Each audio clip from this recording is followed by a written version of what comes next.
Welcome to another episode of Eric's Camping Adventures.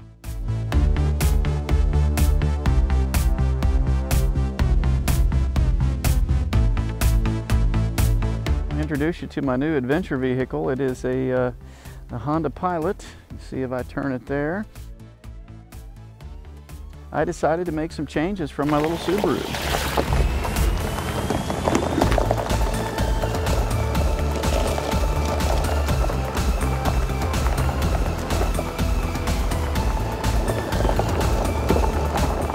So I decided to go with a Honda Pilot touring four-wheel drive, and it does have a locker. I'm not sure, a rear differential locker. I'm not exactly certain how effective that is, but it is there, and I'm sure it does give some impact.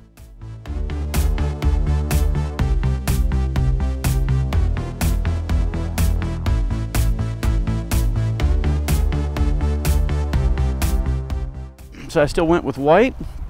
Research shows that white vehicles are in fewer accidents.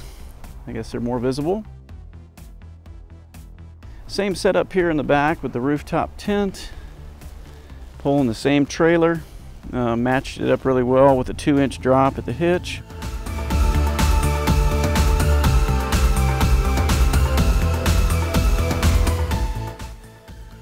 One of the biggest reasons I went with the Honda Pilot was it's a little bit wider than the Subaru Impreza, and it gives me a whole lot more visibility out the rear view mirror. The Impreza was almost totally blocked by my little side boxes that I use for storage. I actually had considered taking the boxes off the trailer, but then I decided it just didn't leave me with enough storage.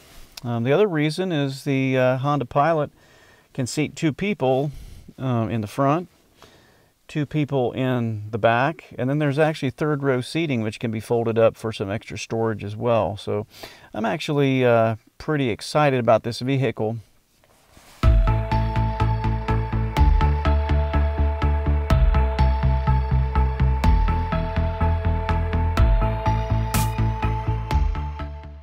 Right now it has some Vulcan Wild Peak off-roading tires on it.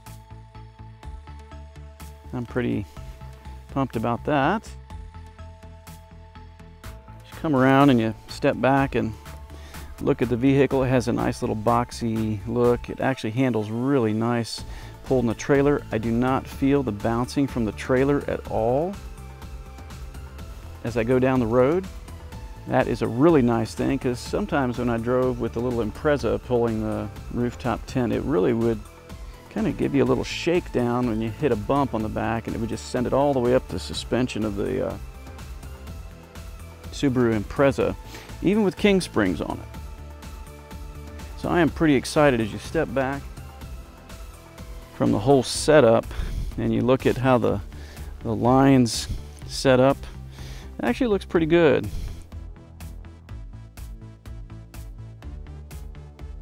I like it. So the Honda Pilot comes with a 3.5 V6 and a 4-speed overdrive transmission, and it handled pretty nice coming over to Arkansas this weekend, so I am pretty excited about it. Some of the things about the Subaru that were of the biggest concern to me was, number one, the CVT transmission. It just doesn't have a good reputation. I had a co-worker who lost her transmission once. I lost my transmission once. She never towed anything with hers. She told me she took hers in to the shop to get regular maintenance done, and she simply asked the tech why she was starting to hear a little whine off to the one side of her front end, and the guy told her her CVT transmission was going again, so she was going to be forking out another $7,000 for a transmission. And I think that in the big picture, the Crosstrek and the Impreza, while they're very similar, they're basically the same vehicle with the exception of the gearing of the transmission. The Subaru Impreza is designed a little more for highway speeds. The Crosstrek does have some accommodation for off-roading, but that doesn't make the transmission for the CVT any more reliable.